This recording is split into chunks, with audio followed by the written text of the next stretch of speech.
Welcome to the Unsexy Businessmen podcast, everybody. I'm Alex Skinner, joined by my brother Aaron Skinner, the owners of Unsexy Businessmen and many other ventures.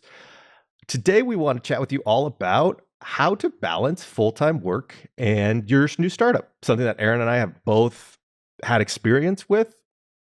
A few things more recently that have happened with me. So just my quick background with that, just hopping right in. I got a full-time job. I reached out to Aaron after I got fired. So I got fired from my job. I needed to make money because I was scared. I got a new full-time job that I hated. Reached out to Aaron. I said, hey, what if we did the agency idea that we had?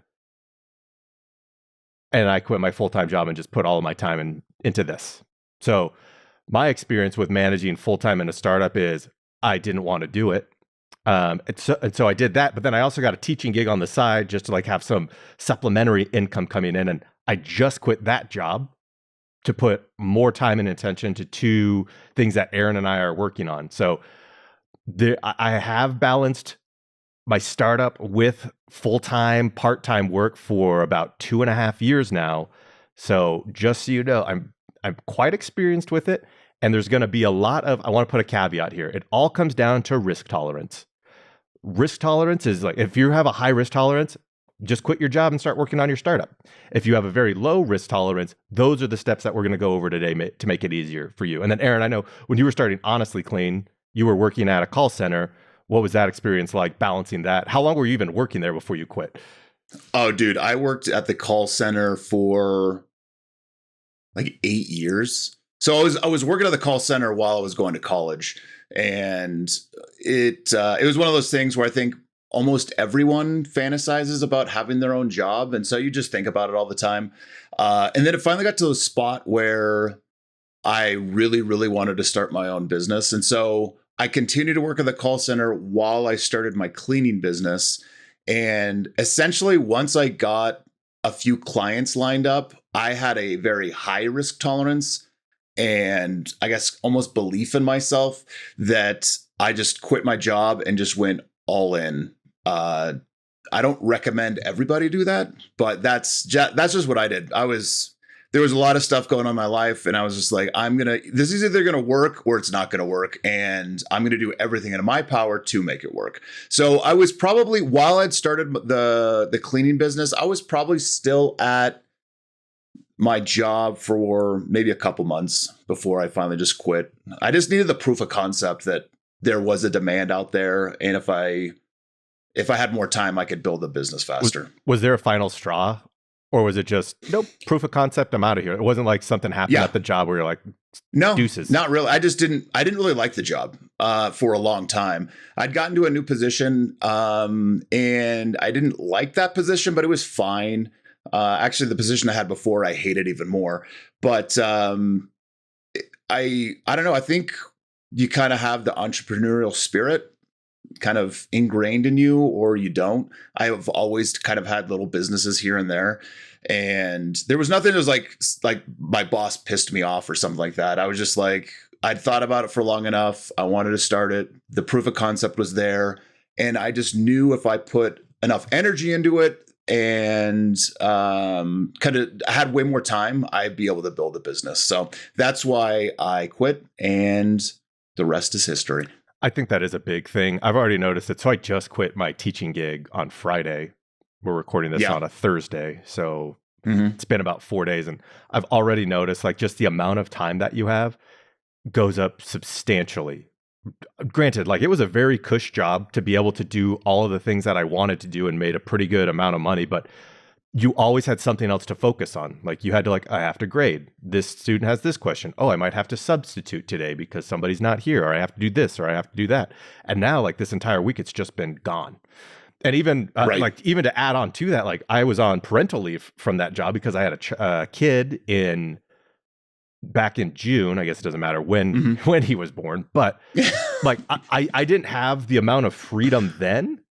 And maybe it's because it's like, oh, well, you're taking care of a newborn, but like we still had our nanny coming, so it wasn't. And everyone's like, well, you got a nanny, and you're the one who's talking to us about like, well, they're daddy Warbucks. yeah, don't worry about that. But just taking that piece out of my mind, the thing that I had to think about, has been incredibly different this time around than then. So I'm just like, I have to go back to this eventually. I eventually have to go back to this, and I'm going to have to worry about it.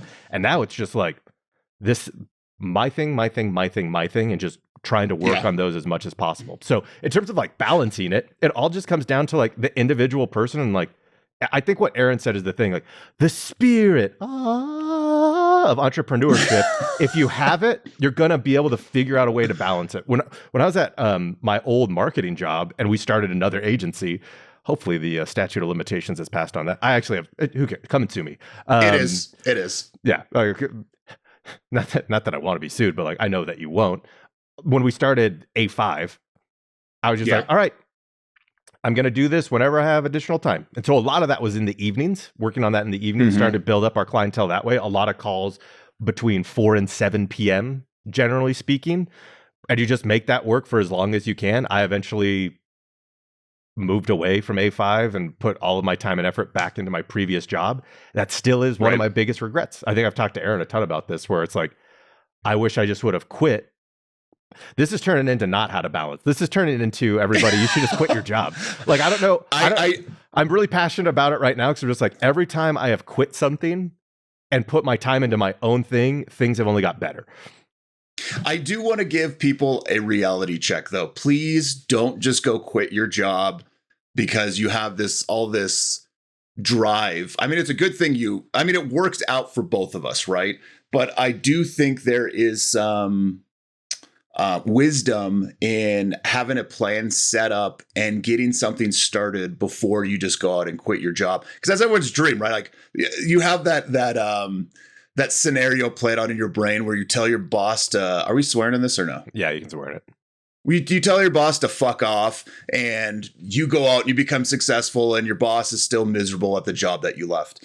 As great as that sounds, what you don't want to have happen is you tell your boss to fuck off and then your business fails and you need your job back. So there is that freedom of once you quit your job, you have all this time that you can completely devote to your new venture. But you want to make sure that you have everything kind of set up. You don't want to quit too early in the process of starting your business. But you can't. Listen, if you want to go like balls to the wall and just go, you're going to make it work no matter what, then go for it. My thing is always just like, get something established where the proof of concept is there. You have the clients, whether it's a product or a service. And once that is established, then you can start coming up with a plan of quitting your job. And I think we're going to get into this later, but the last thing you want to do is burn any bridges on your way out. Now, obviously, if you get fired, you don't have to worry about burning bridges. But if you want to not burn bridges, and one of the main reasons that you don't want to burn bridges isn't so you have that insurance that you could go back to that job if things don't work out, because I don't think you should think that way.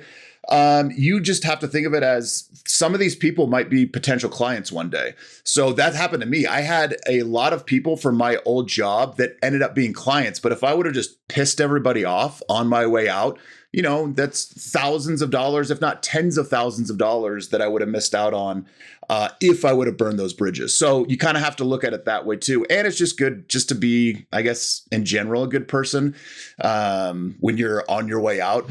And you'll understand this when you're owning a business and you have employees. Be the type of employee that you want your employees to be. So, if you hire somebody and they just, they tell you to F off and leave, that sucks. So just be as like courteous, I guess, as you can on your way out. That would be my thing, because you just never know who's going to be your next client. Yeah, don't burn bridges, and make sure you know what situation you find yourself in too, because you may be in a situation where like, well, I have 500 kids.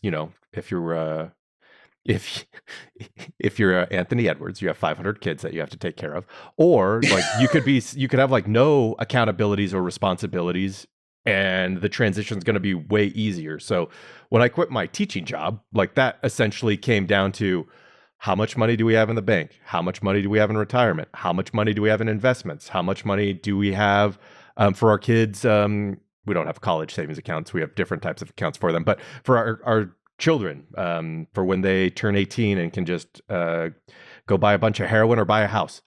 Please buy a house. Please, if you're listening to this, children, then the please heroin. buy a house. Yeah, make a heroin house. But so I had that conversation with my wife, and then I think I'm coming at this from a position too where I have just quit, and most of my students have no dependents. And so it really frustrates me when I see them doom scrolling on Instagram and just being like, dude, you live at home. Your parents are paying for your car, insurance. You have to pay for your gas. Like, it all comes down to like, what are your expenses and what's the minimum amount that you need in order to survive? Like, I remember when I was talking with Aaron about this, like my minimum in order to survive was $4,500, which is like, I need to pay my mortgage and I need to pay for, what was the other like big expense we had? Food.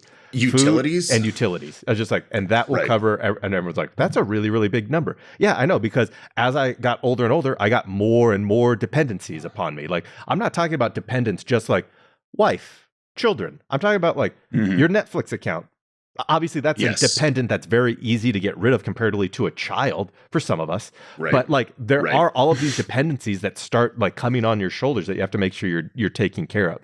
So assess that. Assess what your dependency level is. Like, okay, my number is $1,200, $1,300, $1,400, whatever it is. Make sure you're making that amount of money. So maybe it's not even you quit your job. Maybe depending on what the job is, you reduce your hours. Just like, hey, I'm going to start taking less shifts. Your boss probably isn't going to like that. But if there's a way that you can get people to start covering your shifts or whatever it may be, or maybe like they'll be happy to have you go part-time, that's going to allow and free up time for you to work on your thing. But once you get that free time, it is very important that you utilize that free time as much as possible. I know from experience and wasting a lot of time that I look back and I'm like, oh my gosh, if I would have just been focused, everything would be much further along than it is. And for me, just like to be fully transparent with everyone, my like Achilles heel is like consuming entertainment. So it's like, what show's on? What show's on? What show's on? And so having to reduce that and making a very special time for it, almost like what Aaron was talking about, where it's like segment your day, plan out your day for your things. Like sometimes I miss it. I have this is when you can watch a Showtime, Alex. And if it's not there because I'm doing something else, spending time with the kids or whatever it is, I missed it, but I'll get it to the next day. And so far, I've been doing that for like years now. And so far, there hasn't been a time where I'm like, I'm so sad I missed watch TV time today, like 6 months ago or whatever it is. So analyze those dependents, start planning out your day.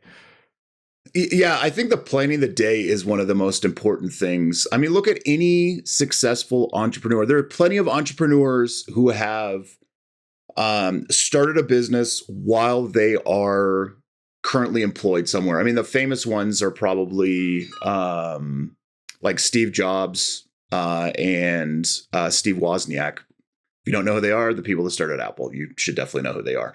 And they were both working their jobs while they were developing Apple.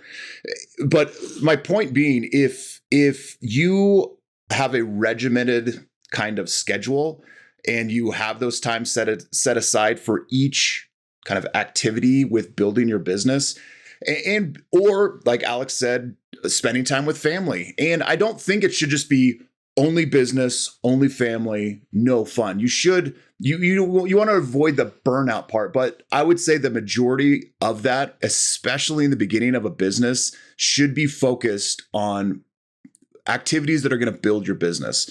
And unfortunately, unless you're starting a giant media conglomerate, watching a lot of TV or doom scrolling on Instagram or TikTok or whatever it is definitely not going to help you build your business.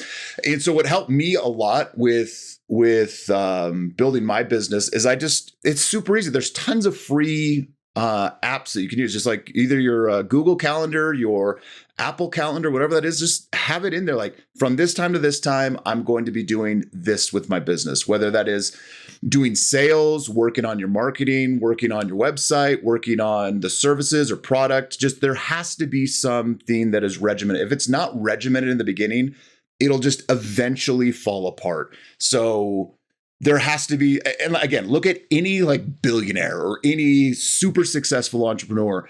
If you ask them, they have a very regimented schedule, and they have probably most of their life, at least their business life. So yeah, you definitely have to have things scheduled out, because if you don't, it's just so easy to get off course very quickly.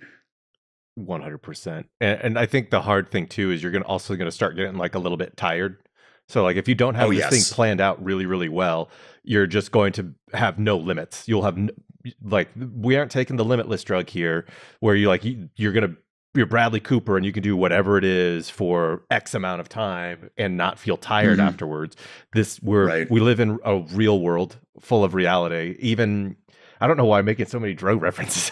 I apologize. Like, even Adderall's not going to do this for you, but like, you have to make sure that you have time where you're resting, planning out like those moments of rest too, because it can become a grind, especially if you're doing something like Aaron was doing, where it's so physical. Like, I always feel weird like complaining, where I'm like, oh, my job is so hard typing on this computer and making and setting up ads. Like, that's only emotionally taxing.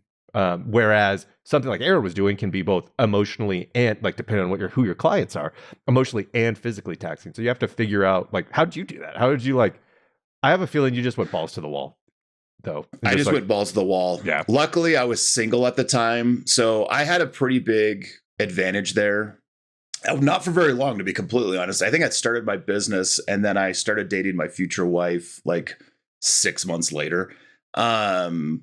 But I was just going balls to the wall. It was just every day was doing sales, doing jobs, doing whatever.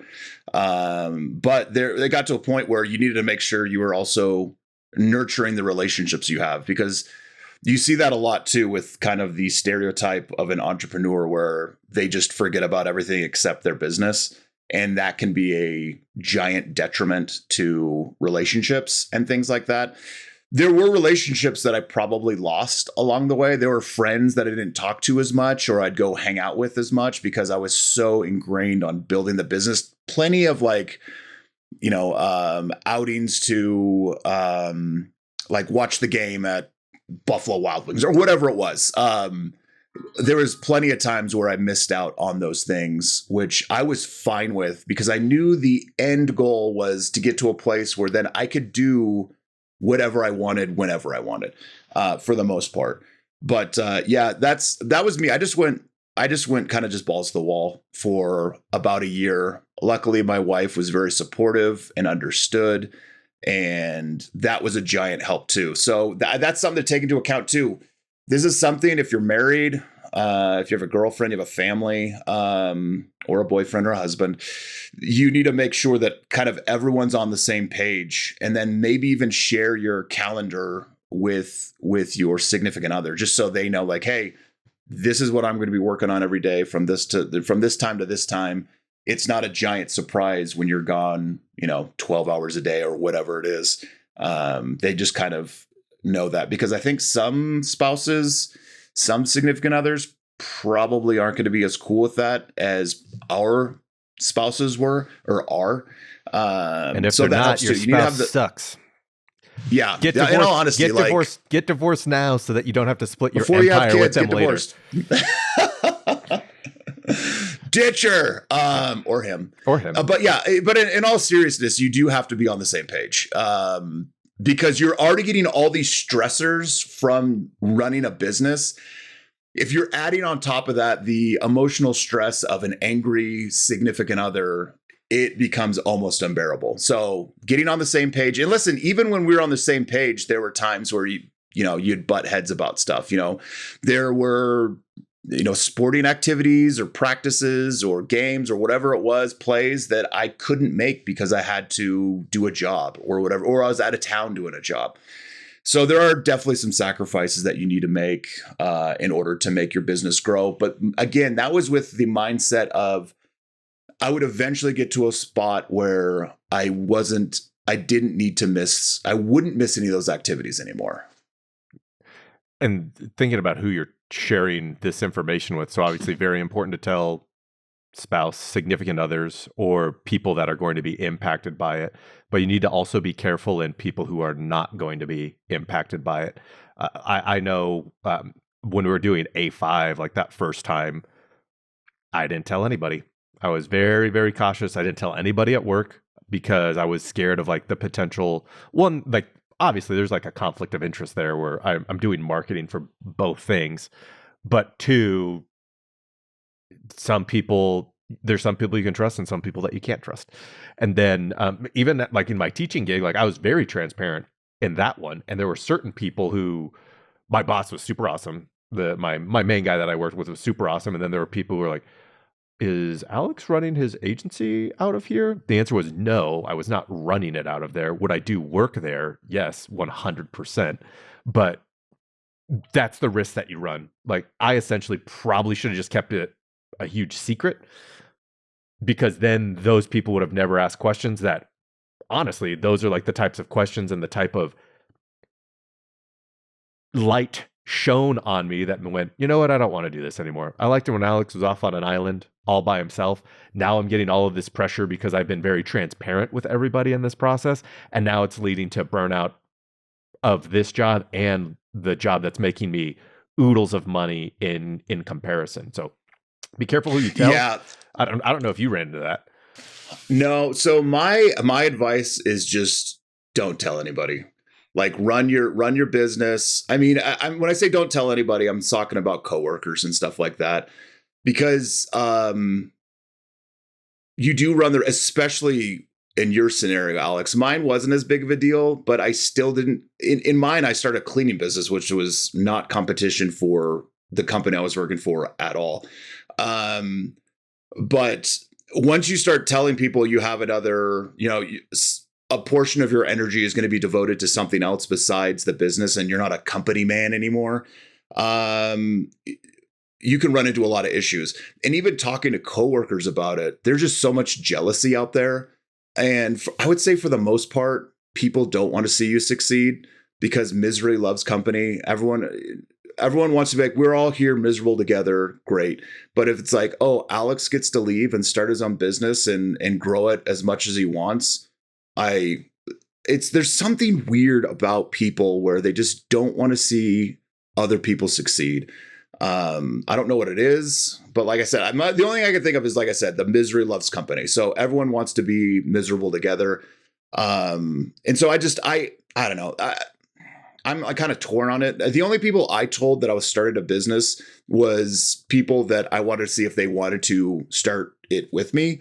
The majority of them, all of my friends said no. And so it's interesting because looking back now, I'm still friends with those people. And 3 of them have come up to me like, I should have just said yes, man, because I have become just, and this isn't a braggy thing, but a lot more successful than they have been with staying in their careers. But I get where they were coming from at the time. Their risk tolerance wasn't as high as mine was. But yeah, I don't know. I would say as a rule of thumb, just kind of keep it to yourself while you're building it up, especially talking about it at work probably isn't a great idea. Especially if that gets back to your boss, then your boss starts, treating you different, I guess. I was so just treated to avoid different. that. Yeah, 100%. Like you think, and not my direct boss, but like his bosses, and people are just like, hey, so what's the deal with this thing going on? And it's like one of those things where I have no idea how it even got to them because he was the only one that I had told. So somewhere along the lines that got leaked, and it started to cause a problem for me. So I know from experience, the one place where I told nobody, it was pretty easy. The one place where I told someone, pressure started to be applied after about a year. The irony being, though, and this is like some inside baseball with like just businesses, like pressure started to be applied because we didn't get as much funding as we wanted. Like the one thing I love about like public education is it's funded by the taxpayers. So you don't have to have business minds that are running it, because it's essentially state and federal government. How much money do we have? So when state and federal government start putting pressure on, all right, we're not going to give this money for this, that's when people, managing from fear, which is always a great way to manage. I'm joking. Never manage from fear. Then they start applying pressure because they're just like, all of our numbers like need to look good. So a side lesson in this is don't tell anyone, right? But the side lesson is don't manage from fear, because that is not a good management technique. Right. But while you're at the job, just do a great job while you're at the job. And you'll just avoid so many issues, because as soon as you start like dropping the ball on things, everything will be blamed on, regardless if it has to do with your new business or not. It will always be blamed on your new business, and you're not focused anymore. So just another reason just to kind of keep it to yourself. Right. And I think Aaron talks about this a lot, where the reason that you should also keep it to yourself is it's better to have things be realized. Because essentially, there's actually science behind this, where you tell someone, I have done this thing, and then you get the dopamine rush of like, this person thinks that I have made a business, and they think you're so cool for having started a business. And then your motivation goes down, because you're like, I've done it. I've received the reward of people saying that I am good at this thing. I no longer have to like try at it. So there's two benefits. One, your employer's not going to get mad at you. And then two, you're still going to have like that motivation to like make this thing work, because you haven't got the attaboy. And honestly, I know this is primarily about balancing full-time work with a startup, but if you're the attaboy type of person, you will need other people around you who don't have that mentality to be able to grow your business. Because if you are constantly employees need attaboys.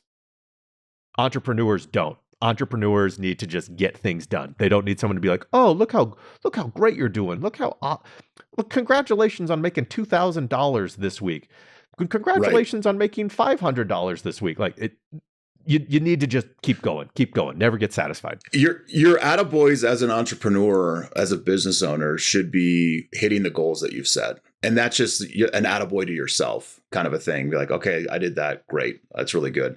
And this is going to get off, I don't want to get too far off topic. So I was going to say, and if you need that exterior, validation, kind of gratification, that it's not a good thing. Like, I never really talked to anybody ever about how well my businesses were doing. I still don't, because I don't need that.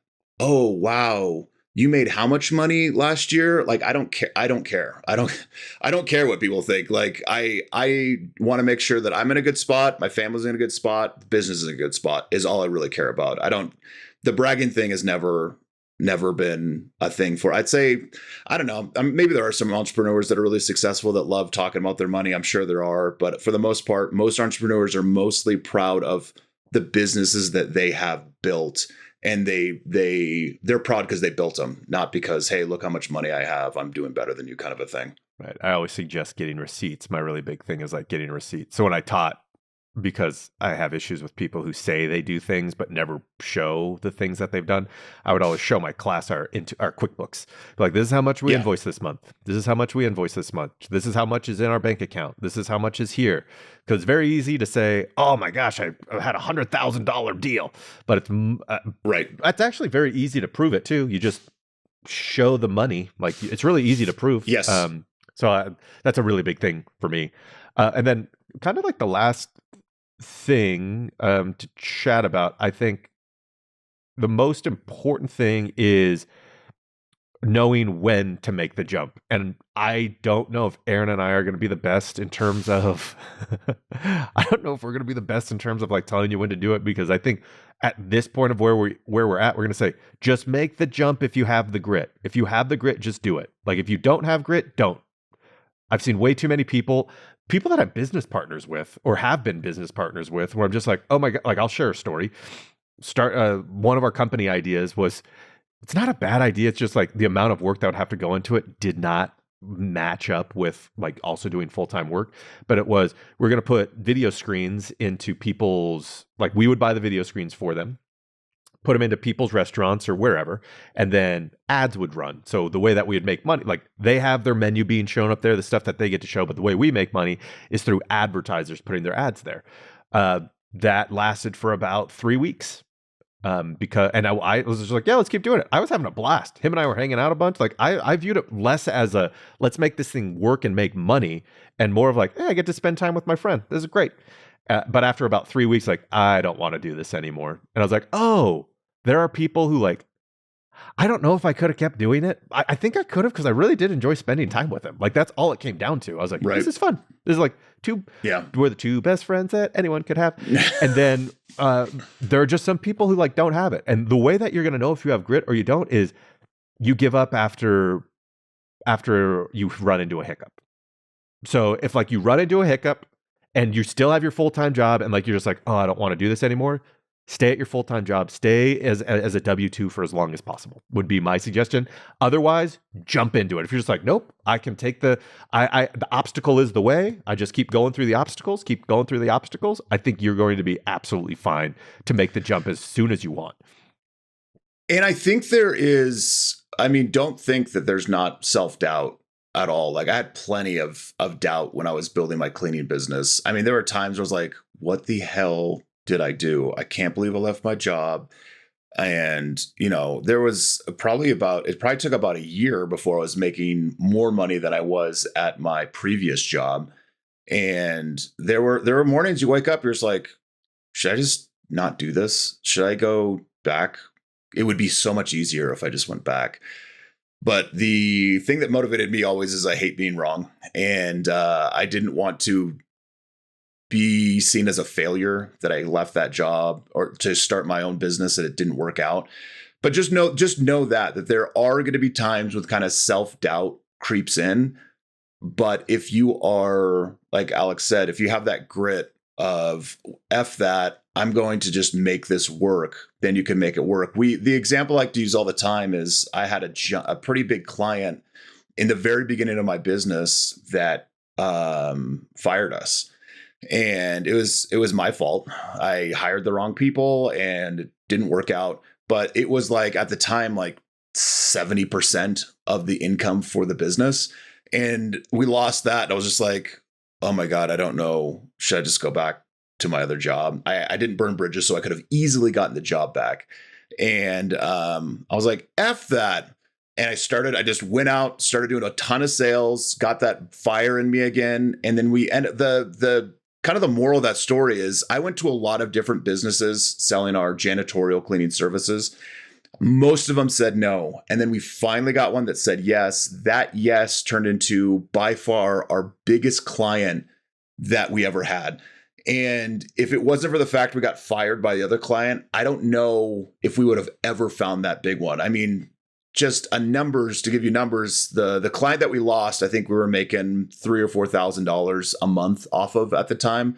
The client we ended up getting, we were making $50,000 a month off of. So there just always think there's something better that I can get. I just don't want people to think that there'll never be any sort of self-doubt. There's definitely going to be lots of hiccups, lots of roadblocks. And if you have that mentality of like, F this, I'm going to make it work, then you can make it work. But yeah, I think that's the main thing is don't give up. All those businesses that you see give up, I'm just convinced it's because it sounds like, yeah, of course that's why. It's just they didn't just keep trying, or if there was something not working in their business, they didn't change it, or they didn't change a strategy or whatever it is, and they went with the easier path of just giving up. And that sounds easy to say when you're not in the middle of I just lost my biggest client. I don't know how I'm going to pay my bills. I need to go back to work. It's easy to say that now, but if you have that mentality where you're just going to push through, you're going to push through. And I really, really think that most of those businesses that you hear that, what's the statistic of, 50% of businesses fail within the first 2 years or whatever. I think it's even higher than that.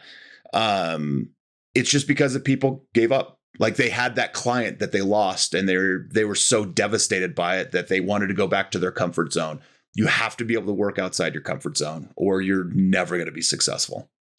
And to echo what Aaron is saying, I love that story of going from a 4,000 to a 50,000. The reason that you wouldn't have gone to look for it is because there wasn't a need to. You're like, oh, we're doing well. You're doing well. But it's a good reminder of like, you could probably always be doing better. And so that actually goes to why we push so hard for, yes, make sure that you're in a stable situation. Maybe you don't quit your job, but why we push so hard of like, you should quit your job because there likely is a better opportunity. I shared this in a recent short that we did, where it's similar to the story in Indiana Jones' Last Crusade. You have that very last trial that he has to go through, the leap of faith. He can't see anything, but he takes the leap, and there ends up being that bridge. My leap of faith, I got pushed. The very first leap of faith, I got pushed off. They're just like, you are fired.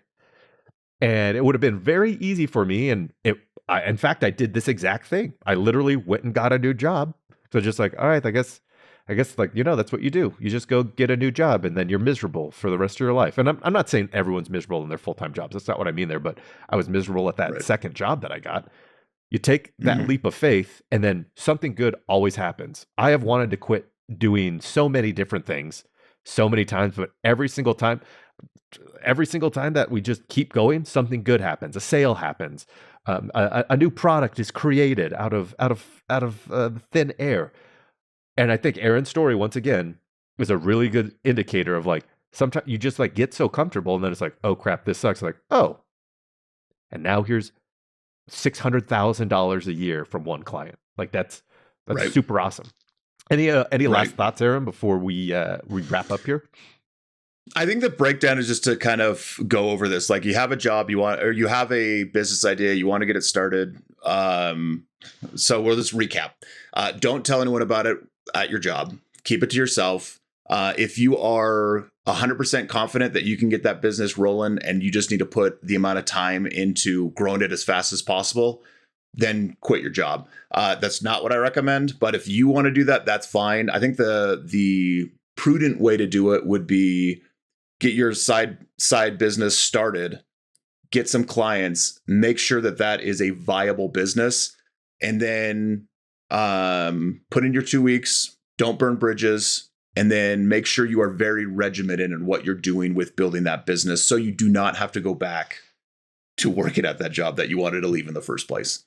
Yep. Awesome. Love it. Don't forget to like and subscribe to the YouTube channel for where all of our other podcasts are found. Please subscribe so that you can get the new podcasts as they come out. And also don't forget to go check out unsexybusinessmen.com to see what type of stuff we're talking about on a daily basis, and to help you in your process of becoming an entrepreneur that essentially is going to get back your freedom. And let me give a shameless plug. So we do have several resources over at Unsexy Businessmen. If you are wanting to start a business, or you're in the process of starting a business and you don't know what to do, we have tons of information over at unsexybusinessmen.com on everything from how do you start your LLC? How does SEO work? So search engine optimization. How do you get ranked higher on Google? There's a ton of resources there that can help you. Things that Alex and I had to learn and make mistakes doing. Go check that out. We're literally doing this entire Unsexy Businessmen business to help entrepreneurs out, not make the same mistakes that we did. Very costly, timely. I spent a lot of money on things I didn't need to spend money on. And when you're first starting a business, as we both know, you usually don't have a ton of money to spend on, creating an LLC, marketing, and all that kind of stuff. So go check that out, unsexybusinessmen.com. Thank you for listening to the Unsexy Businessmen. Don't forget to like, subscribe, and leave a review. Now go get to work.